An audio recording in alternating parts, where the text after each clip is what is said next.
ब्रीम्स अस्पताल प्रथम दर्जे सहायक प्रकाश मालगे उन पर लगे उत्पीड़न के आरोपों के खिलाफ और अपनी मांगों को लेकर धरने पर बैठे हैं। आज गुरुवार को उनके धरने का दूसरा दिन है।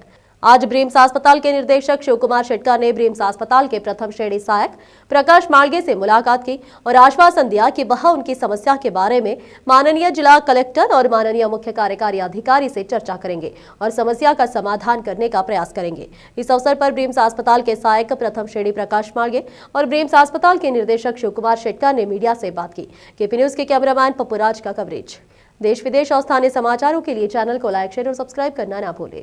सबको मेरा रिक्वेस्ट दिया हूँ, लेकिन आज तक मेरे 10-12 रिक्वेस्ट को एक सिंपत्ति के लिए कोई बुला के मेरे को बात भी नहीं करे कोई ऑफिसर हमारे। तो फिर आपके ब्रिम्स में डायरेक्टर से भी बात हुई आपकी? सबको दिया हूँ, क्योंकि मेरे को ये लोग बात करना ही नहीं चाहते मेरे से, क्योंकि मैं इनको क्या लग तो क्या नहीं, मेरे को तो इतना तकलीफ दे रहे। ये सब अपने जो मेडिकल सुपरेंट है डॉक्टर शिवाजी बाली, इनके तरफ से षड्यंत्र रचाया गया, सो मेरे को अंदेशा है। इसके पीछे कम से कम 5-6 लोग बाहर के लोग हैं।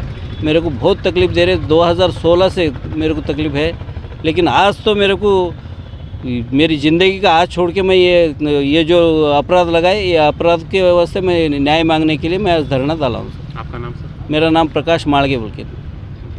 ಮಾಳ್ಗೆ ಅವರೇನು ಉಪವಾಸ ಧರಣಿ ಕೊಡ್ತಿದ್ದಾರೆ, ಅವ್ರದ್ದೊಂದು ಏನು ಬೇಡಿಕೆ ಇದೆ, ಅದ್ರ ಬಗ್ಗೆ ನಾ ಇವತ್ತು ನಮ್ಮದು CO ಮೇಡಮು ನಮ್ಮದು ಮೇಲಧಿಕಾರಿಗಳ ಜೊತೆ ಡಿಸ್ಕಸ್ ಮಾಡಿ ಇವತ್ತು ಸಾಯಂಕಾಲವರೆಗೆ ಅದಕ್ಕೆ ಏನು ಇದು ಮಾಡಿಸ್ಬೇಕು ಮಾಡಿಕೊಡ್ತೀನಿ ಅಂತ. ಸರ್, ಏನು ಕಾರಣದಿಂದ ಅವರು ಉಪವಾಸ ಸತ್ಯಾಗ್ರಹನ ಮಾಡ್ತಾ ಇದ್ದಾರೆ? ಈಗ ಅವ್ರು ಹೇಳಿದಾರಲ್ಲ, ಒಂದು ಅವ್ರ ಮೇಲೆ ಕಿರುಕುಳ ಕೊಟ್ಟಿದ್ದರು, ಅದ್ರ ರಿಪೋರ್ಟ್ನಾಗ ಕಿರುಕುಳ ಕೊಟ್ಟಿಲ್ಲ ಅಂತ ಸಾಬೀತಾಗಿದೆ. ಸರ್, ತನಿಖಾ ವರದಿ ಅಂತ ತಾವು ಪಾಸ್ ಕಮಿಟಿಯನ್ನು ರಚನೆ ಮಾಡಿದ್ರು. ಹೌದು. ಆ ರಚನೆ ವರದಿ ಏನಾಯಿತು ಸರ್? ಏನು ರಚನೆ ವರದಿ ಬಂತಾ ಅಥವಾ ಬಂದಿದೆ ರಚನೆ ವರದಿ. ಸರ್, ಯಾವಾಗ ಬಂತು, ಏನು ಬಂತು ಅಂತ ಈಗ ಆ ಡೇಟ್ ಎಲ್ಲ ಇರುತ್ತೆ, ಅವ್ರ ಹತ್ರ ಒಂದು ಕಾಪಿ ಇದೆ, ಕೊಡ್ತಾರೆ ಅವ್ರು ನಮಗೆ.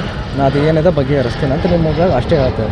ಅವ್ರಿಗೆ ರಿಕ್ವೆಸ್ಟ್ ಮಾಡ್ಲಿಕ್ಕೆ ಬಂದಿದೆ, ಈ ಥರ ಮಾಡಿ ನಿಮ್ಮ ಹೆಲ್ತ್ ಎಲ್ಲ ಏರ್ಪೇರ್ ಆಗ್ತದೆ, ನೀವು ನಮಗೆ ಬೇಕಾದರೂ ಒಂದು ಒಳ್ಳೆ ಸಿಬ್ಬಂದಿ ಇದ್ರಿ, ಹಿಂಗಾಗಿ ಇದು ಮಾಡಿಬೇಡ್ರಿ ಅಂತ ರಿಕ್ವೆಸ್ಟ್ ಮಾಡಿ ಅವ್ರದ್ದು ಏನು ಬೇಡಿಕೆ ಅದೇ ನಾ ಕೂತ್ಕೊಂಡು ಬಗ್ಗೆ ಸಡನ್ ಡಿಸಿಷನ್ಸ್ ಎಲ್ಲ ತೊಗೊಳಕ್ಕೆ ಬರಲ್ಲ.